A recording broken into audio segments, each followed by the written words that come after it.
Bapak Gembala di tempat ini mendapatkan tema untuk tahun ini bagi gereja kita di tempat ini. Greater grace, greater capacity. Dan saya ingin terus ingatkan ini kepada kita semua.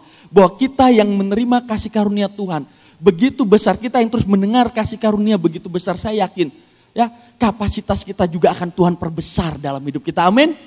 Yang walaupun berbicara soal pengembangan kapasitas atau ada pelebaran kapasitas, ya pastinya ada sesuatu yang berubah, betul? Contoh kalau misalnya anak kecil mau bertumbuh, pasti ada perubahan bentuk. Dia mulai tinggi, sama seperti pohon, mau tinggi juga dia akan mulai dari pendek tinggi akan bertumbuh mulai tinggi.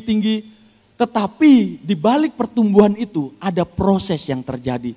Ya kan? Ada proses yang terjadi. Dan biasanya di dalam proses yang terjadi itu nggak semudah yang kita pikirkan. Kadang kita nggak mau prosesnya. Kenapa? Karena kadang proses itu sangat membuat kita lelah, capek. Aduh Tuhan, ini kayaknya berat sekali.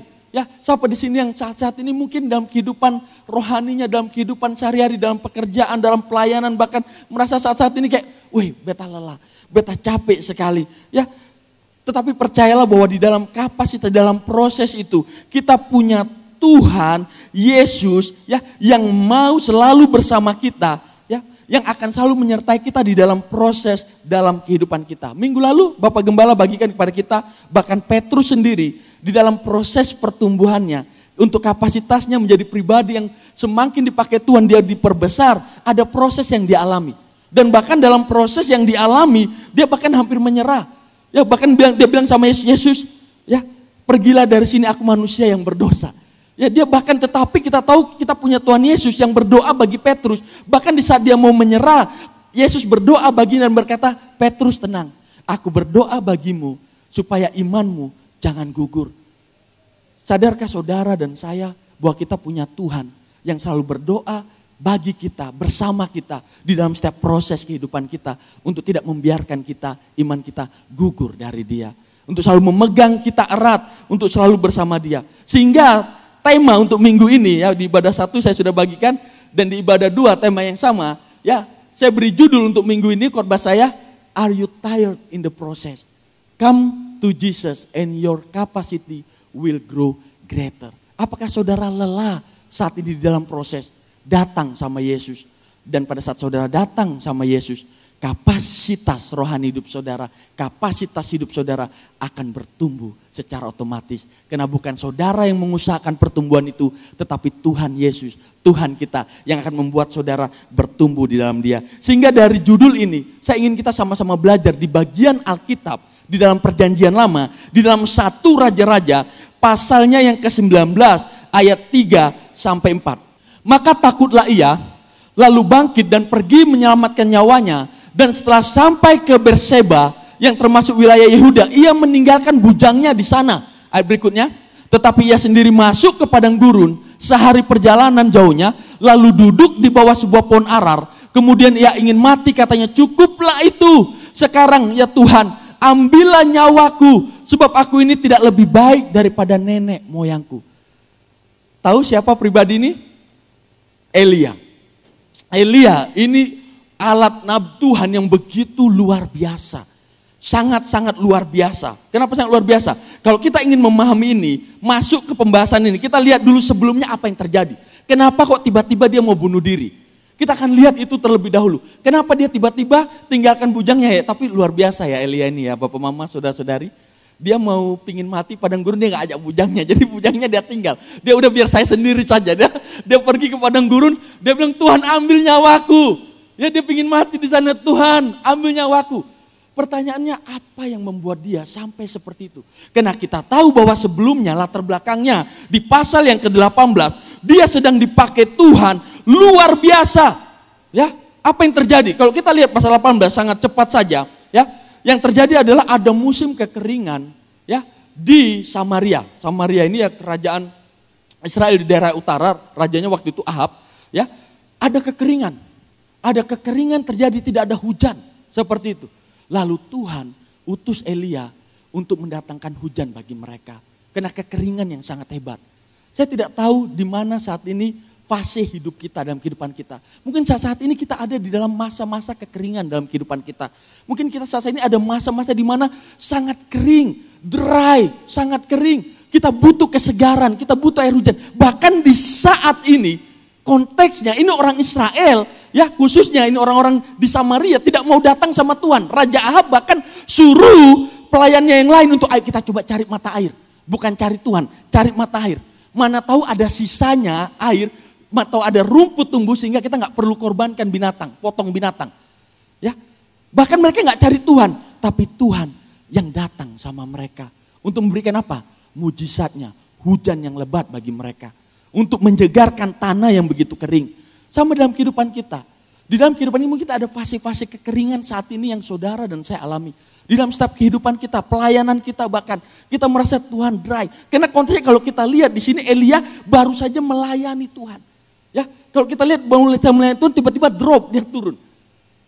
Dan begitu ya dalam kehidupan rohani kita, mungkin saat ini kita di fase, ya di dalam fase namanya kekeringan dalam kehidupan rohani kita. Dan kita butuh kesegaran. Tapi saya ingin katakan ini kepada saudara dan saya secara pribadi. Bahkan di saat masa kekeringan, bahkan di saat kita, bahkan takut atau malu mungkin datang sama Tuhan. Kita gak mau datang sama dia. Dia yang akan datang sama saudara. Memberi kesegaran bagi saudara. Kenapa? Karena Tuhan itu selalu Tuhan yang melihat dan ingin memberikan yang terbaik. Ya, bahkan di saat orang Samaria ini, yang mereka ini tidak mau datang sama Yesus, sama Tuhan. Tapi Tuhan yang datang sama mereka. Tapi menarik kenapa saya katakan menarik? Karena kalau kita perhatikan Elia ini bayangkan, ya proses terjadinya mujizat hujan itu kita tahu. Ya, akhirnya apa?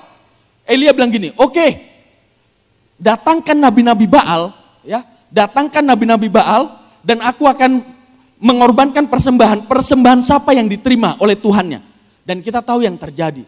Nabi-nabi Baal sudah tore badannya dan Elia bilang begini, Elia, mana Tuhanmu, tidurkah, dewamu mana tidur? Kenapa? Karena memang bukan yang mereka sembah, bahkan bukan Tuhan.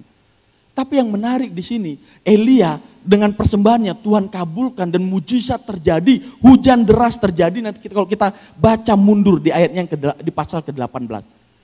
Tetapi di fase itu, pada saat ada satu pribadi yang namanya Isabel, yang memang menyebalkan ya, Isabel ini memang menyebalkan. Ya akhirnya dia berkata, mengancam Elia, aku akan balas dendam untuk nabi-nabi Baal yang dibunuh oleh Elia. Ya, jadi nabi-nabi Baal, jadi Elia ini baru buat mujizat, baru melakukan sesuatu yang luar biasa, 450 nabi Baal itu dimusnahkan. Akhirnya Isabel ini, yang menyebalkan ini, dia ingin balas dendam sama Elia. Dia ingin balas dendam sama Elia, langsung mengancam Elia.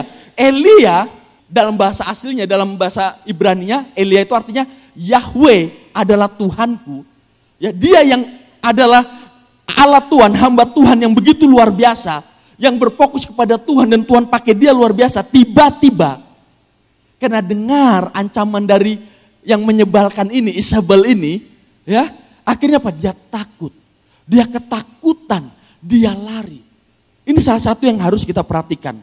Ini salah satu yang mungkin harus kita pertimbangkan. Biasanya habis kemenangan yang besar, ya, kita harus di dalam fase untuk terus fokus sama dia. Jangan pada saat kita di dalam kemenangan, kerohanian yang besar, kita langsung tidak fokus lagi ke dia, jangan. Kenapa? Biasa habis dari fase kemenangan yang luar biasa, kita harus tetap berfokus kepada siapa yang memberi kemenangan itu. Karena kalau tidak biasanya ada down season, moment. Ada di mana pada saat kita mulai fokus kepada yang lain, kita mulai down. Kita mulai menyerah. Saya beri contoh, Daud itu waktu dia berperang, ya, berperang dia dikasih Tuhan kemenangan yang luar biasa. Tetapi pada saat kemenangan itu sudah dikasih kepada Daud, apa yang terjadi sama Daud? Waktu musim berperang, yang harusnya dia pergi berperang, Daud malah pilih tinggal, ya, di kerajaannya. Akhirnya apa? Waktu dia tinggal di kerajaannya mau santai, ya, dia lupa, ya, harusnya dia tetap fokus sama Tuhan. Apa yang Tuhan kasih tugas sama dia untuk berperang? Apa yang terjadi?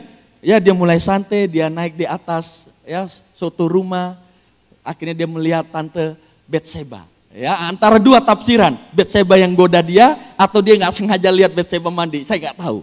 Ya, ada tafsiran mana yang tepat. Tetapi intinya bahwa pada saat dia mulai dari kemenangan yang luar biasa dan dia pingin santai, hal terjadi. Kita tahu dia jatuh dalam perzinahan, dan setelah itu apa? Dia ada rencana pembunuhan untuk suami dari Batseba, Uria.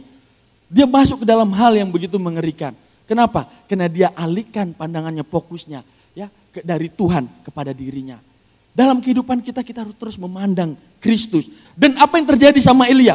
Kalau kita lihat di sini ya, Isabel artinya yang ditinggikan oleh Baal, ya ditinggikan oleh Baal, dimuliakan oleh Baal. Jadi Isabel ini memang dia menyembah Baal. Yang artinya dimuliakan oleh Baal, ditinggikan oleh Baal. Tetapi saudara hati-hati, karena Baal yang disembah oleh Isabel bukanlah Tuhan. Dan kalau kita memang menyembah yang bukan Tuhan, memang kelihatannya kita ditinggikan.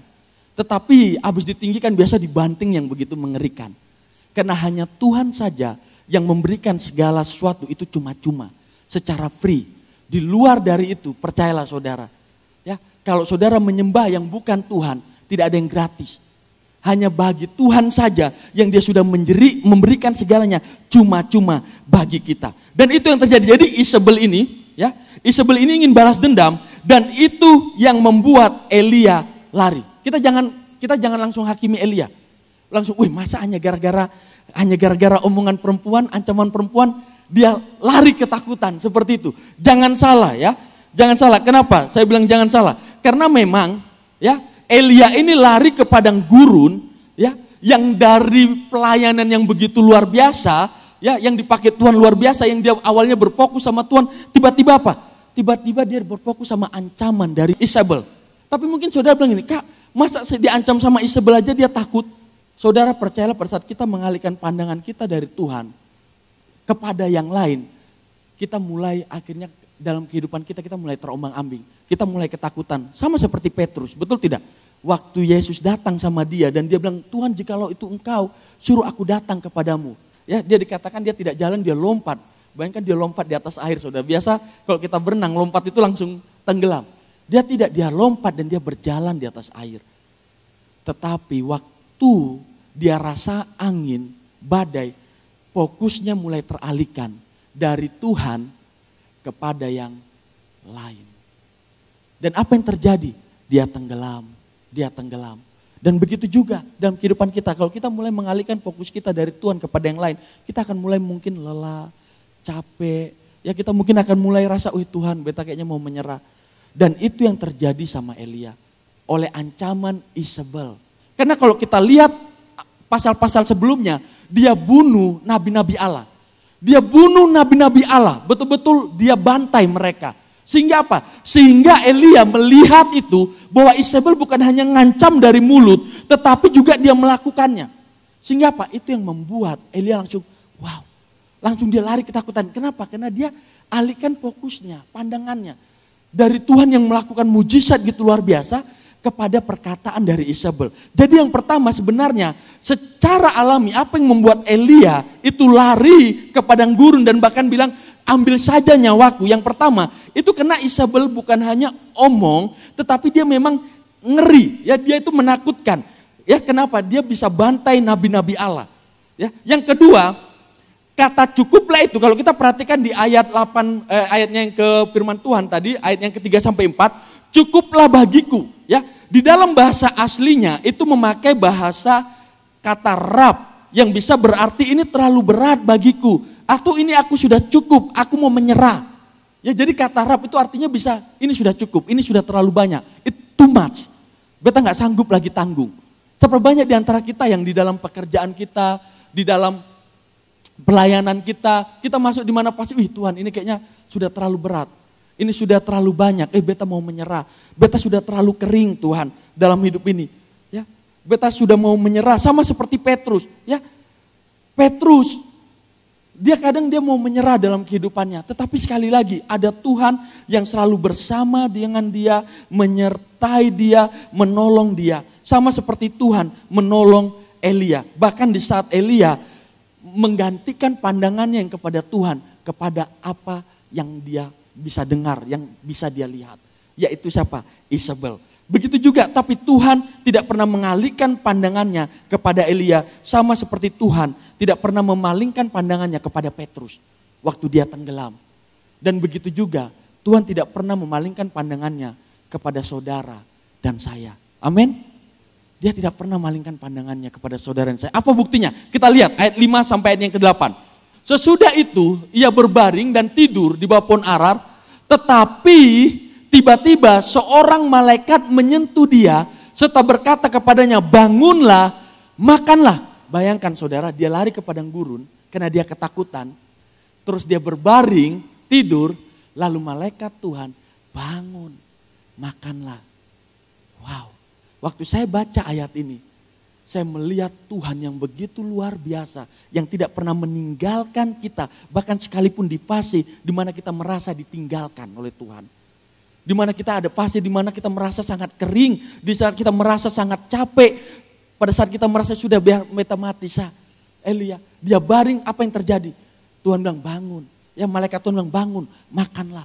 Ketika ia melihat sekitarnya, maka pada sebelah kepalanya ada roti bakar dan sebuah kendi berisi air, lalu ia makan dan minum, kemudian berpaling pula. Jadi setelah dia dikatakan dia bangun, makanlah, dia bangun dan lihat, ada roti bakar, ya ada air, dia makan, lalu dia kembali tidur. Bayangkan, sampai segitunya Tuhan peduli sama Elia, sampai makanan Tuhan yang siapkan.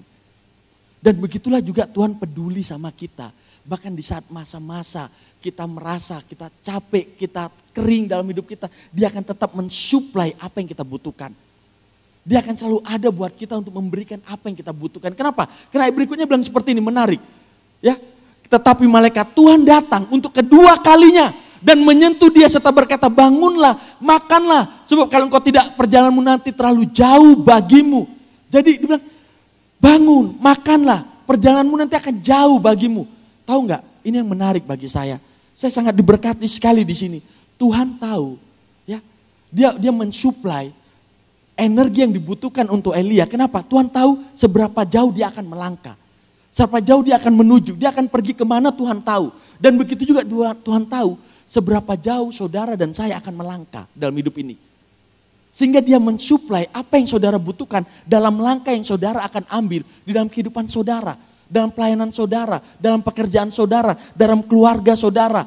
Apapun yang saudara sebenarnya butuhkan dan langkah yang saudara akan ambil di dalam panggilan itu, dia sudah mensuplai semuanya. Karena di ayat berikutnya dikatakan di ayat ke-8, maka bangunlah ia lalu makan dan minum. Dan oleh kekuatan makanan itu ia berjalan 40 hari, 40 malam lamanya sampai ke gunung Allah, yaitu gunung Horeb. Dia makan dan minum. Dan akhirnya dia bisa berjalan 40 hari, 40 malam. Sadari bahwa saudara dan saya tidak pernah sendirian. Dia bisa mensuplai apa yang menjadi kebutuhan saudara. Kalau Tuhan yang panggil saudara untuk kerjakan itu, lakukan itu dalam pekerjaan, usaha, keluarga. Saudara harus sadar bahwa saudara tidak pernah sendirian. Ada Tuhan yang selalu berdoa bagi saudara. Ada Tuhan yang selalu menopang saudara. Karena Tuhan sudah tahu saudara akan sejauh mana akan melangkah. Dia sudah melihat dalam kekayaan sejauh mana sudah sanggup melangkah. Dan untuk sampai di sana Tuhan juga sudah menyiapkan supply itu bagi saudara. Makanya saudara dan saya perlu makan dan minum. Makanya saudara perlu terus dengar kebenaran firman Tuhan. Kasih karunia Tuhan. Untuk apa? Untuk saudara sanggup melangkah dan melangkah. Untuk sampai di tujuan di mana saudara dipanggil Tuhan untuk mengerjakan akan hal itu. Ini menunjukkan bahwa ayatnya yang ke-6 tadi sampai ke-8, ini menunjukkan bahwa Allah itu tidak menyerah kepada Elia. Allah itu tidak pernah menyerah kepada Elia dan Allah tidak pernah menyerah terhadap saudara dan saya. Bahkan di fase-fase kekeringan dalam kehidupan kita, ada Allah yang selalu bersama-sama dengan kita di dalam kehidupan kita. Ya, jadi Elia yang hampir menyerah pun terhadap dirinya sendiri, tetapi Tuhan tidak pernah menyerah terhadap dirinya sendiri. Ya, siapa di sini yang kadang kita merasa capek, lelah dalam pelayanan, pekerjaan, usaha kita yang kita kerjakan, kita tahu Tuhan taruh ini di hati kita kerjakan, tapi kayak, Tuhan ini rasa berat, beta kayaknya nanggungnya terlalu berat, dan kita mau menyerah bahkan terhadap diri sendiri. Ya, tetapi Tuhan tidak pernah mau menyerah terhadap kita. Seperti Tuhan tidak mau menyerah terhadap Elia, walaupun bahkan Elia merasa itu Isabel lebih hebat dari dirinya, lebih kuat dari dirinya. Tetapi Allah, Elia tidak menyadari Allah yang dia sembah itu lebih hebat, lebih kuat dari Isabel itu sendiri. Sama mungkin situasi saudara, keadaan saudara, tantangan saudara itu memang lebih kuat dari saudara. Mungkin saudara melihatnya sebagai tantangan yang aduh Tuhan, proses yang wah ini kayaknya berat sekali, lebih hebat dari apa yang bisa aku tanggung. Mungkin memang benar, tetapi yang lebih benar lagi bahwa Tuhan kita, Allah kita lebih besar dari tantangan itu, lebih proses itu, dari situasi itu. Dia Allah yang lebih besar dari itu semua. Sama seperti walaupun Elia melihat Isabel itu lebih hebat, lebih ngeri dari dirinya. Tapi dia tidak sadar bahwa Allah itu lebih hebat, lebih luar biasa daripada Isabel itu sendiri. Dan begitu juga dengan situasi kita, dalam kehidupan kita. Kalau kita merasa ya bahwa situasi ini kayaknya terlalu berat, kita harus sadar kita punya Tuhan yang lebih hebat dari situasi itu. Apa yang menjadi pergumulan saudara? Dalam pekerjaan, dalam pelayanan, yang membuat saudara lelah, membuat saudara capek, yang saudara berpikir bahwa wah ini tantangan terlalu besar buat beta. Ini terlalu berat buat beta. Ingatlah bahwa kita punya Tuhan yang luar biasa. Amin. Kita punya Tuhan yang hebat, yang luar biasa seperti itu. Ya, yang bagaimana Tuhan kita tahu cara berbicara kepada kita. Yang tidak pernah tinggalkan kita sendirian. Sama seperti dia berbicara kepada Elia. Bagaimana dia berbicara kepada Elia? Bagaimana Tuhan berbicara kepadanya? Ayatnya ke-11 sampai 13. Lalu firman-Nya, keluarlah dan berdiri di atas gunung itu di hadapan Tuhan. Maka Tuhan lalu angin besar dan kuat yang membelah gunung-gunung dan memecahkan bukit-bukit batu mendahului Tuhan. Tetapi tidak ada Tuhan dalam angin itu. Dan sesudah angin itu datanglah gempa, tetapi tidak ada Tuhan dalam gempa itu. Dan sesudah gempa itu datanglah api, tetapi tidak ada Tuhan dalam api itu. Dan sesudah api itu datanglah bunyi angin sepoi basah. Di dalam bahasa Inggrisnya whisper. Ya, voice whisper, kayak bisikan yang halus, yang merdu, yang enak untuk didengar. Ya, jadi terkadang kita berpikir cara Tuhan berbicara itu menampakkan dirinya hanya lewat hal yang spektakuler. Walaupun Tuhan kita, Allah kita itu sanggup menunjukkan dirinya dengan cara yang spektakuler. Dia Allah yang sanggup. Ya, tetapi terkadang dia datang dengan suara yang lembut kepada kita. Berbicara kepada kita, dan itulah yang kita sebut dengan grace. Siapa sih angin sepoi-sepoi ini? Siapa sih suara yang berbicara kepada Elia ini? Kita buka di dalam Matius pasal 19 ayat 11 sampai 13. Kenapa saya katakan bahwa terkadang dalam kehidupan kita ada di fase di mana kita mengalami kekeringan, capek, baik di dalam pelayanan, baik dalam pekerjaan, baik dalam keluarga. Ada fase di mana kita, Tuhan, ya saya nggak sanggup. Tetapi sekalipun bahkan kita coba lari dari itu fase, dari masa-masa kekeringan. Kita dibawa, walaupun kita lari, kita dibawa di dalam satu kesadaran bahwa Allah kita, Allah yang tidak pernah meninggalkan, membiarkan kita sendirian. Yang selalu mau datang untuk berkata kepada kita, aku selalu ada untukmu. Dia selalu memberi undangan kepada kita. Saya akan bacakan untuk kita semua. Marilah kepadaku, semua yang letih lesu dan beban berat, aku akan memberi kelegaan kepadamu. Ya, saya tahu. Kita tahu bahwa konteks dari Matius pasal 11 ayat 28 sampai 30 ini tentang bagaimana pemimpin-pemimpin agama orang Yahudi, ya ahli-ahli Taurat, orang Farisi, mereka tanamkan beban yang berat secara keagamaan bagi umat. Jadi waktu mereka mau datang sama Tuhan itu mereka kayak bebannya begitu berat. Mereka kayak capek seperti itu. Tetapi dari ayat-ayat ini kita akan temukan sesuatu yang luar biasa. Yang mungkin kita bisa relate, ya melihat diri kita. Yang mungkin dari masa-masa pasti di mana Tuhan beta gak sanggup lewat proses ini. Beta kayaknya gak mampu lagi lewat proses ini. Beta kayak rasa capek, beta kayak rasa lelah. Tapi kita punya Tuhan yang selalu mau untuk kita datang sama dia. Yang selalu mau mengundang kita. Dikatakan apa? Yang pertama, dikatakan marilah kepadaku. Marilah kepadaku. Tuhan gak bilang marilah datang kepada si A. Marilah datang kepada si B. Datang kepada si C. Tidak salah kalau bapak mama, saudara, saudari terkasih di dalam Tuhan datang sama bapak gembala kita, sama ibu gembala, sama hamba-hamba Tuhan yang lain. Kenapa? Karena mereka adalah anak-anak Tuhan yang dipakai untuk menjadi penyalur berkat bagi saudara kebenaran firman Tuhan. Tetapi yang saudara harus pahami bahwa saudara punya akses penuh untuk datang sama Tuhan. Karena Tuhan kita itu seperti suara sepoi-sepoi, angin yang sepoi-sepoi basah. Artinya suara yang sangat lembut, seperti suara whisper dalam bahasa Inggrisnya. Dia selalu Tuhan yang lembut, Tuhan yang mau kasih yang terbaik bagi kita. Tuhan yang gak suka memaksa. Nanti kita akan lihat lebih dalam. Bahwa dikatakan apa? Datanglah kepadaku, ini sebuah undangan yang luar biasa. yang keluar dari mulut Tuhan kita. Ya, karena dia Allah yang tidak pernah memaksa. Dia mau mengundang kita. Ayo datanglah kepadaku. Dia bukan Allah yang mau memaksa. Suka paksa, ayo datang sama aku. Kalau enggak, awas. Ya, kenapa? Karena di budaya, mohon maaf sebelumnya, di budaya di sini kalau saya tidak salah, mama-mama NTT terlebih khusus ya, biasanya sudah tanamkan ketakutan sama anaknya. Karena saya pernah dengar langsung, ya, itu biasanya kalau anak-anak nggak mau ke gereja kalau nggak nanti Tuhan marah loh.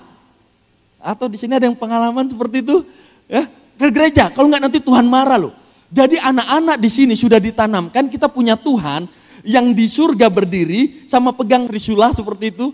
Ya, yang kalau saudara buat kesalahan siap ditusuk sama saudara. Siap menghukum saudara. Kita ditanamkan bahwa Tuhan kita Tuhan pemarah. Tetapi percaya bahwa Alkitab membenarkan dan berbicara kepada kita bahwa Tuhan kita Tuhan yang bukan memaksakan sesuatu. Dia memberikan cintanya. Dia memberikan kehendak bebas untuk kita mau atau tidak. Ya, dengan suara come to me. Datang sama aku. Ini sebuah undangan. Ya, dan ayat ini mengingatkan saya di dalam Wahyu 3 ayat 20. Coba kita buka dengan cepat. Lihat, aku berdiri di muka pintu dan mengetok.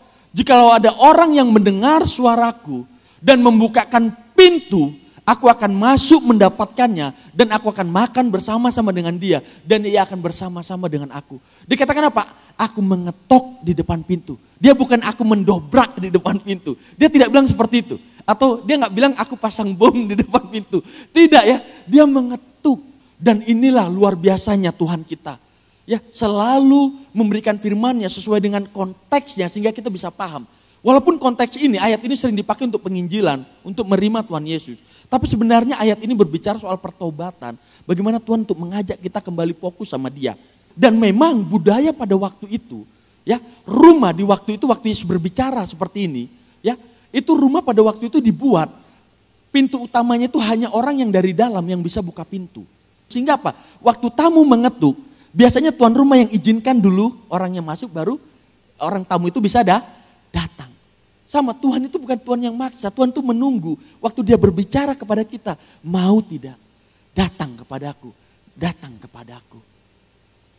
Pertanyaan, mau enggak kita bukakan pintu dan dikatakan jika engkau membukakan pintu aku akan masuk mendapatkannya dan aku akan makan bersama-sama dengan dia. Artinya ada fellowship yang terjadi. Di zaman itu kalau bisa makan bersama-sama artinya ada hubungan yang intim, ada kekeluargaan yang terjadi. Jadi pada saat Yesus bilang aku akan masuk dan makan bersama-sama dengan engkau, artinya ada hubungan yang intim yang terjadi. Dan begitu juga dalam hidup kita ada undangan. Mungkin bagi kita yang saat-saat ini sedang lelah, saat-saat ini sedang merasa kering. Apa yang saudara harus lakukan dengan saya? Datang sama dia. Datang, terima undangannya. Waktu dia bilang come to me, datang. Datang sama dia. Siapa saja yang bisa datang sama dia? Di ayat ini siapa yang datang sama dia? Yang pertama, yang letih lesu dikatakan. Letih lesu di sini menarik. Ternyata kata letih lesu di sini memiliki makna yang sama dalam bahasa Ibrani yang dipakai di dalam Keluaran 5 ayat 7 sampai 9. Tidak boleh lagi kamu memberikan jerami kepada bangsa itu untuk membuat batu bata seperti sampai sekarang. Biarlah mereka sendiri yang pergi mengumpulkan jerami. Ayat berikutnya. Tetapi jumlah batu bata yang harus dibuat mereka sampai sekarang, bebankanlah itu juga kepada mereka dan jangan menguranginya karena mereka pemalas. Itulah sebabnya mereka berteriak-teriak, izinkanlah kami pergi mempersembahkan korban kepada Allah kami. Pekerjaan orang-orang ini harus diperberat sehingga mereka terikat kepada pekerjaannya dan jangan mempedulikan perkataan dusta. Kata diperberat di ayat yang ke-9 ini, itu memiliki makna yang sama seperti kata letih lesu. Artinya kalau kita lihat di sini apa yang terjadi sama bangsa Israel, mereka setelah 400 tahun ada di Mesir yang awalnya mereka pindah dari Kanaan tanah perjanjian karena kekeringan, mereka ke Mesir dengan hidup yang enak. Kenapa? Karena ada Yusuf di sana. Orang kedua setelah Firaun yang berkuasa, mereka hidup enak, ya. Mereka nyaman di Mesir, ya. Mereka sangat santai di Mesir.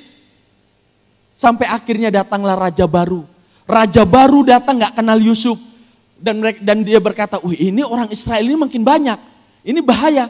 Kalau sewaktu-waktu mereka kembali melawan kita, habis kita. Akhirnya terjadilah penekanan, perbudakan kepada orang-orang Israel di sana. Mereka diperbudak, ditekan, dan bahkan dikatakan apa? Diperberat, artinya mereka bekerja sangat keras. Mereka bekerja sangat keras, sehingga apa? Mereka sangat tertekan, mereka letih lesu. Ya. Sama dalam kehidupan kita, mungkin saat-saat ini kita sedang masa kekeringan, masa capek, lelah. Ya mungkin yang awalnya dulu pelayanan yang kita terima dari Tuhan kita lakukan dengan senang, kita nyaman di dalamnya, atau pekerjaan, usaha, keluarga yang dulunya bahagia, yang dulunya senang, yang Tuhan panggil persatukan, tiba-tiba mengalami sebuah proses dan kita rasa ini bukan lagi menyenangkan, tetapi kita mulai terbeban, kita mulai rasa berat, kita mulai rasa capek. Ya, di dalam pekerjaan, di dalam pelayanan, dalam usaha, kita mulai rasa dalam sekolah, studi yang dulunya kita lakukan menyenangkan, ini mulai rasa beban. Apa yang saudara perlu lakukan? Datang sama dia. Saudara mulai lelah, datang sama dia. Ya, datang sama dia. Lalu apalagi berbeban berat. Saudara yang berbeban berat, ya dikatakan berbeban berat seperti apa di sini yang dimaksud? Berbeban berat dikatakan apa? Ya, di dalam Matius 23:4 dikatakan, Matius 23 ayat yang keempat. Mereka mengikat beban-beban berat lalu meletakkannya di atas bahu orang, tetapi mereka sendiri tidak mau menyentuhnya. Ini dia pemimpin-pemimpin agama. Jadi mereka taruh beban-beban berat ya, lalu mereka meletakkannya di atas bahu orang, tapi mereka sendiri nggak mau tanggung seperti itu. Ya, sama seperti bangsa Israel, Mama. Waktu mereka diperbudak, itu rasanya itu beban itu berat, karena nggak ada perbudakan itu bawa keringanan. Yang namanya diperbudak, ditekan, diopres itu ada beban yang begitu berat. Ya. Dan sama dalam setiap kehidupan kita, pada saat hal itu sudah menjadi beban, menjadi sesuatu tuntutan, itu dipaksakan sama bangsa Israel bekerja, dan akhirnya sama di dalam pelayanan kita mulai sudah nggak fokus kepada Tuhan, tapi fokus pada diri kita. Bahkan pelayanan pun akan menjadi sebuah beban berat, pekerjaan pun akan menjadi sebuah beban berat, usaha pun akan menjadi sebuah beban berat, keluarga menjadi beban berat, karena kita berpikir kita mulai alihkan fokus kita yang dari Tuhan kepada hal-hal yang kita bisa lihat ini. Tapi pada saat kita berbeban berat pun, yang kita perlu lakukan adalah datang sama Yesus. Ya. Dan kata beban berat juga di sini, ini menarik sekali. Ya. Waktu saya baca, di dalam ada beberapa tokoh Alkitab yang berbeban berat. Ya. Karena hal yang dia lakukan. Karena beban apa itu? Contoh. Ya. Di dalam Mazmur 23 ayat 3-5. Daud sendiri dia terbeban berat. Ya, kenapa yang membuat dia terbeban berat? Selama aku berdiam diri, tulang-tulangku menjadi lesu. Karena aku mengeluh sepanjang hari. Berikutnya, sebab siang malam tanganmu menekan aku dengan berat. Sumsumku menjadi kering seperti oleh teriknya musim panas. Berikutnya, dosaku kuberitahukan kepadamu dan kesalahanku tidaklah aku sembunyikan. Aku berkata, aku akan mengaku kepada Tuhan pelanggaran-pelanggaranku dan engkau mengampuni kesalahan karena dosaku. Ini Daud, ya, dia melakukan sebuah kesalahan, ya dia tahu Tuhan sudah ampuni dia. Ya, oleh karena kasih anugerah Daud ini sekali lagi dia tahu hati Tuhan, pengampunan Tuhan. Tetapi masa di mana sebelum dia aku itu kepada Tuhan ada jenjang di mana dia coba sembunyikan dan itu menjadi beban yang berat. Ya, jadi beban yang berat sama dalam kehidupan kita. Kita tahu kita sudah diampuni oleh Tuhan. Kita tahu kita dicintai oleh Tuhan. Kita tahu Tuhan sudah mengampuni kita. Tapi ada hal-hal ya kebiasaan kita, kesalahan kita yang kita sulit untuk lepaskan. Ya, kita sulit kebiasaan yang mungkin kita jatuh di dalam hal itu yang sulit sekali untuk dilepaskan. Ya, pengampunan Tuhan sudah diberikan. Tapi percayalah, dosa yang saudara terus simpan itu akan terus jadi beban buat saudara. Kalau saudara terus lakukan, padahal saudara sudah tahu sudah diampuni, tapi saudara lakukan hal itu akan jadi beban yang begitu berat bagi saudara. Tapi kalau itu pun terjadi sama kita jatuh dalam dosa atau kita melakukan kesalahan yang kita susah untuk tinggalkan, apa yang kita perlu lakukan? Datang sama dia. Karena dia bilang, come to me, datanglah padaku yang letih lesu dan berbeban berat. Jadi apapun fase hidup kita, mungkin saat ini kita sedang letih lesu, sedang berbeban berat, datang sama dia. Kenapa? Kenapa kita harus datang sama dia? Kenapa kita harus datang sama dia? Karena dikatakan apa? Datanglah kepadaku, aku akan memberikan kelegaan kepadamu. Amin. Dalam bahasa Inggrisnya, I will give you rest. Siapa di sini yang mau beristirahat? Siapa di sini yang mau beristirahat di dalam Tuhan? Mungkin saat-saat ini sedang lelah, capek, sudah terbeban letih lesu. kena tugas pelayanan, kena pekerjaan, kena keluarga, ya di fase di mana saudara, aduh kok rasanya kok kayak saat-saat ini kayak capek. Datang sama dia, istirahat di dalam dia. Kenapa? Karena pribadinya itu sendirilah tempat peristirahatan saudara. Di mana saudara bisa beristirahat di dalam dia. Karena dia akan memberikan kelegaan, memberikan peristirahatan kepada saudara. Ya, apa yang dia katakan? Setelah saudara beristirahat di dalam dia, ya sudah mendapat kelegaan di dalam dia. Dikatakan apa? Pikulah kuk yang kupasang dan belajarlah padaku. Wow. Pikulah kuk yang kupasang artinya apa? Berjalan bersama Yesus, jalan bersama dia. Ya seperti itu. Di fase di mana kita berjalan bersama Yesus, kuk Yesus dipasangkan sama kita. Itulah di mana disebut hidup kita dipimpin oleh Roh Kudus. Dan di dalam pimpinan Roh Kudus itulah, di dalam peristirahatan kita dalam Yesus kita santai, maka semua beban itu ditanggungkan sama dia. Dan kita berjalan bersama dia, mengikuti seirama dengan dia di dalam rencananya, maka kapasitas kita akan terus bertumbuh di dalam dia. Pada saat kita sejalan, kita berjalan bersama dia. Hal yang menarik ya bicara soal kuk, saya akan bagikan sedikit dengan cepat. Ya, sebenarnya kalau kita lihat budayanya pada waktu itu, ketika mereka melatih hewan yang baru ya untuk membajak sawah, seperti lembu jantan itu dilatih itu untuk membajak, dan petani zaman dahulu itu seringkali mengikatkannya pada hewan yang lebih tua, lebih kuat, lebih berpengalaman untuk menanggung beban yang memimpin hewan yang lebih muda dalam proses pembelajarannya. Jadi artinya waktu Yesus bilang pikulah kuk yang kupasang, artinya Yesus bilang gini, serahkan bebanmu itu, serahkan letih lesumu itu, jalan sama aku. Itu yang dia maksud, jalan sama aku, biarkan aku yang bimbing, biarkan aku yang nanggung, biarkan aku yang lakukan. Kamu ikuti, sejalan sama aku. Hanya hal terkadang yang membuat kita kadang sakit, kadang kita lemah, karena kita gak mau sejalan dengan Tuhan. Kuk itu kan harus jalan sama-sama. Kadang Tuhan sudah jalan, kita masih, Tuhan aku mau di sini. Ya, ini kayaknya baik Tuhan, tapi percayalah, Tuhan kita nggak hanya mau yang baik bagi kita. Dia mau yang terbaik bagi saudara dan saya. Amin. Itulah Tuhan kita, itu yang kita harus sadari. Tuhan kita nggak mau hanya yang baik, tapi dia mau yang terbaik bagi saudara dan saya. Dia mau memperbesar kapasitas dalam hidup kita. Yang menarik bicara soal kuk, ya ternyata di dalam bahasa Yunaninya kata kuk di sini diterjemahkan dari kata zygos, ya dari kata zygos. Kata zygos ini ya itu adalah alat kayu yang digunakan untuk menghubungkan dua hewan guna menarik beban sama-sama, ya menarik beban sama-sama. Tapi seperti saya katakan tadi, beban itu lebih ditanggungkan kepada yang senior, ya yang lebih berpengalaman, lebih ahli, lebih kuat. Dan kita tahu kita punya Tuhan yang lebih kuat, lebih ahli, lebih tahu yang terbaik, yang tahu masa depan kita. Amin. Dan bagian kita hanya ikut dia.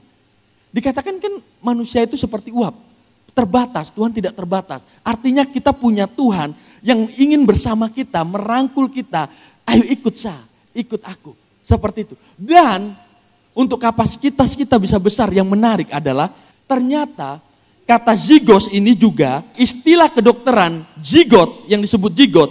Zigot itu adalah sel yang terbentuk sebagai hasil bersatunya dua sel kelamin yang telah masak dan melahirkan kehidupan. Jadi dari kata zygos ini, kuk ini, lahirlah kata zigot. Yang artinya dua sel itu menyatu, baru lahirlah kehidupan.